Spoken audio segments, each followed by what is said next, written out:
नमस्कार दोस्तों, जैसा कि आप जानते हैं कि अभी तक हम लोग क्लास 11th का वीडियो देख रहे थे। अब जो है आज जो है फर्स्ट वीडियो रहेगा क्लास 12th का, कक्षा 12 लिखा हुआ है, अध्याय 1 हम लोग देखेंगे जनन। तो पूरे चैप्टर में आपको 4 इकाई पढ़ना है। पूरे बुक में आपको 4 इकाई पढ़ना है, जिसमें फर्स्ट इकाई है, इसके अंतर्गत 3 चैप्टर आते हैं।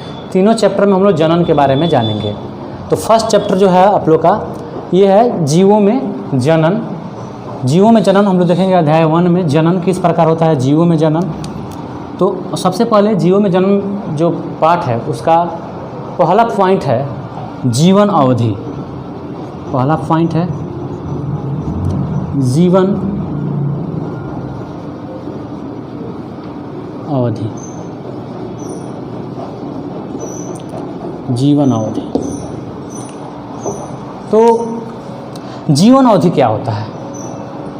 तो कोई भी जीव का जन्म से लेकर के और प्राकृतिक मृत्यु तक के बीच के समय को हम लोग जीवन अवधि कहते हैं। क्या होता है कि इसमें जन्म से लेकर के और उसके जन्म से लेकर के प्राकृतिक मृत्यु तक के बीच में जो भी घटनाएं घटती हैं उसको हम लोग जीवन अवधि के अंतर्गत मानते हैं। जैसे मान लीजिए कि हमारा जन्म सन 2000 में हुआ है और 2050 में हमारी मृत्यु हो रही है। तो सन 2000 से लेकर के और 50 तक यानी 2050 तक के बीच को हमारे जीवन अवधि माना जाएगा। इसके अंदर जीव क्या होता है, और मान लेते हैं कि अगर सभी जीवों का अगर जीवन अवधि 50 साल या एक एवरेज लेकर चलते हैं 70 साल है, तो जीव की जातियों को समाप्त हो जाना चाहिए 70 साल में। लेकिन ऐसा नहीं होता है, फिर दूसरा मानव आ जाता है, दूसरा जीव जंतु आ जाते हैं। होता ये है कि मरने से पहले जीव अपने जैसे संतति उत्पन्न करते हैं। मरने से पहले जीव जो है अपने जैसे संतति उत्पन्न करते हैं। तो फिर एक क्रम जो है चलता रहता है, जीवों का क्रम चलता रहता है। इस पाठ में हम जाने जीवन अवधि। जीवन अवधि में हम लोग रखें कि जन्म से लेकर के प्राकृतिक मृत्यु जब तक नहीं हो जाती है, जन्म से लेकर मृत्यु तक के समय को हम लोग जीवन अवधि में रखेंगे। उसमें हम लोग फिर जाने कि जीव क्या करता है कि मृत्यु से पहले अपने जैसा अपने समान संतति उत्पन्न करते हैं। तो वे जनन के माध्यम से नए संतति उत्पन्न करते हैं। तो हम लोग का नेक्स्ट पॉइंट हो जाएगा जनन। जनन अभी आप जान चुके हैं जीवन अवधि क्या होता है। दूसरा पॉइंट है जनन। जनन 2 प्रकार से होता है। पिछले क्लासों में हम लोग 9th और 10th में पढ़े हैं कि जनन जो है वे 2 प्रकार से होते हैं। पहला है लैंगिक जनन।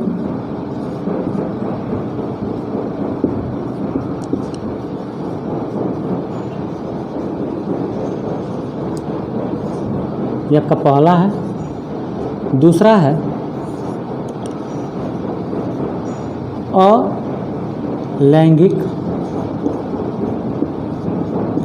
अलैंगिक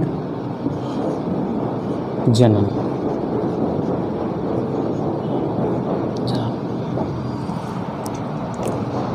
तो इस समय हम लोग दोनों जनन के बारे में जानेंगे कि लैंगिक जनन क्या होता है और अलैंगिक जनन क्या होता है। लैंगिक जनन के अंदर जो है 2 विपरीत जनकों की आवश्यकता होती है। लैंगिक जनन में 2 विपरीत जनकों की आवश्यकता होती है। लेकिन अलैंगिक जनन में केवल एक जनक की आवश्यकता होती है। फिर से ध्यान से सुनेंगे। लैंगिक जनन में 2 विपरीत जनकों की आवश्यकता होती है और अलैंगिक जनन में अलैंगिक का अर्थ होता है कि इसमें लिंग के कोई निर्धारण नहीं है कि बस या तो पुरुष रहेगा या तो महिला रहेगी। ऐसी एक कोई भी रह सकता है, या तो मतलब लिंग का कोई निर्धारण वहाँ पे नहीं किया गया है। अलैंगिक में कोई भी एक जीव रह सकता है, एक जनक रह सकता है। लेकिन लैंगिक जनन में दो विपरीत रहेंगे, एक नर रहेंगे और एक मादा रहेंगे। तो आइए बारी बारी से देख लेते हैं इनके बारे में। लैंगिक जनन पहला हम लोग देखेंगे। लैंगिक जनन में दो विपरीत जनक रहते हैं, एक नर रहता है, दूसरा मादा रहता है। एक नर और दूसरा मादा। नर के अंदर नर युग्मक बनता है, नर के अंदर नर युग्मक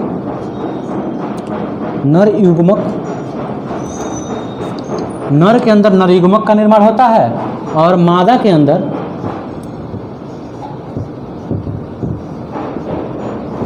मादा युग्मक बनता है। जब दोनों आपस में मिलते हैं, जनन के समय दोनों जब आपस में जनन करते हैं, दोनों जब आपस में जनन करते हैं तो युग्मनज का निर्माण होता है। दोनों जब आपस में मिलते हैं तो युग्मनज का निर्माण होता है। इसको अंग्रेजी में जाइगोट बोलते हैं और इसी से नया संतान उत्पन्न होता है। तो अभी आप देखिए लैंगिक में क्या होता है कि दो विपरीत जनक जो है इसमें हिस्सा लेते हैं, नर और मादा। नर के अंदर नर युग्मक का निर्माण होता है और मादा के अंदर मादा युग्मक का निर्माण होता है। जहाँ दोनों मिलते हैं, इसका नर युग्मक और मादा का मादा युग्मक जहाँ पे मिलते हैं वहाँ पर युग्मनज का निर्माण होता है और युग्मनज को हम लोग अंग्रेजी में जाइगोट बोलते हैं और इसी से नया संतान उत्पन्न होता है। अब हम लोग दूसरा देखते हैं अलैंगिक। अलैंगिक में हम लोग देखेंगे, इसको रफ कर दे रहे हैं। अलैंगिक में होता ये है कि इसमें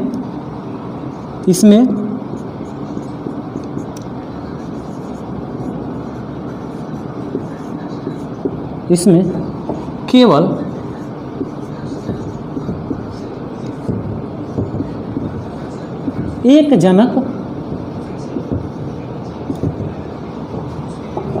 की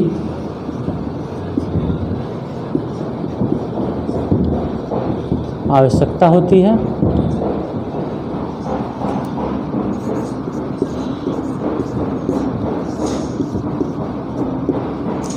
इसमें केवल एक जनक की आवश्यकता होती है।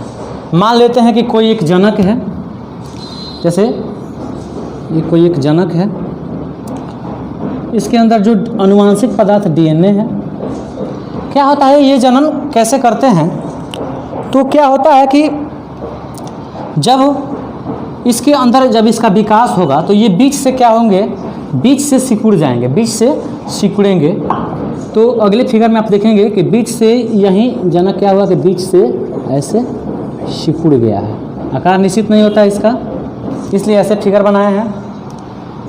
डीएनए क्या रहता है कि सेम रहता है, मोटा हो जाता है डीएनए कहीं कहीं। तो उसके बाद क्या होता है कि सिकुड़ते सिकुड़ते क्या होते हैं कि ये बीच से दो भागों में अलग अलग हो जाते हैं, बीच से दो भागों में अलग अलग हो जाते हैं। और ये एक ही जो चीज़ है, एक ही जनक जो है एकदम अपने ही समान दो अलग अलग जो है संतान उत्पन्न करते हैं, जो क्या होते हैं कि अपने जनक के समान होते हैं। जो दो जीव का निर्माण यहाँ पर हुआ है वे क्या होते हैं कि अपने पिता के समान होते हैं, बिल्कुल अपने पिता के समान।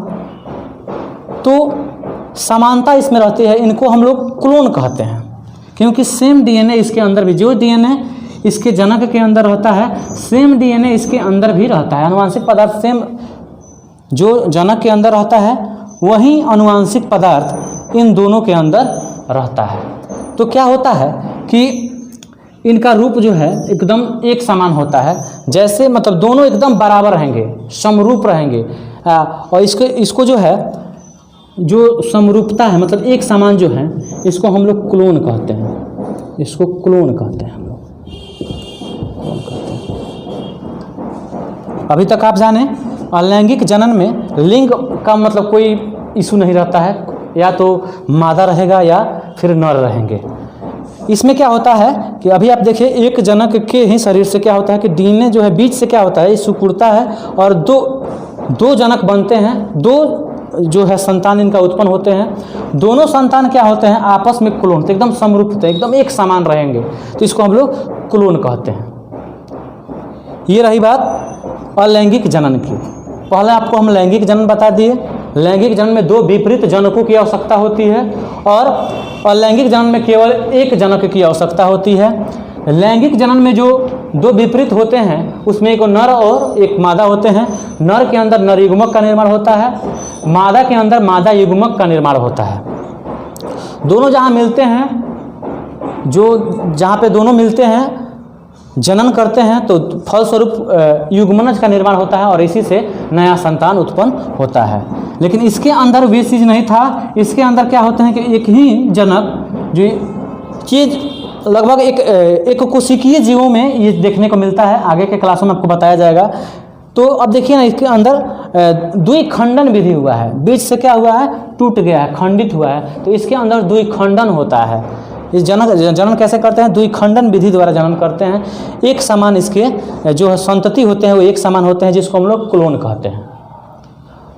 तो आज की वीडियो में इतना ही। हम जो है नेक्स्ट वीडियो में आपको बताएंगे इसके आगे की क्या क्या होती हैं, इसकी विधियाँ कैसी होंगी, जनन कैसे करते हैं, कौन से जीव में किस प्रकार जनन होता है, जीवन अवधि के बारे में भी आपको बताया जाएगा, किस जीव का कितना दिन तक जीवित रहते हैं, उस जीवन चक्र में उस जीवन में क्या क्या करते हैं, इसके बारे में बताया था। तो फंडामेंटल वीडियो था हमारा।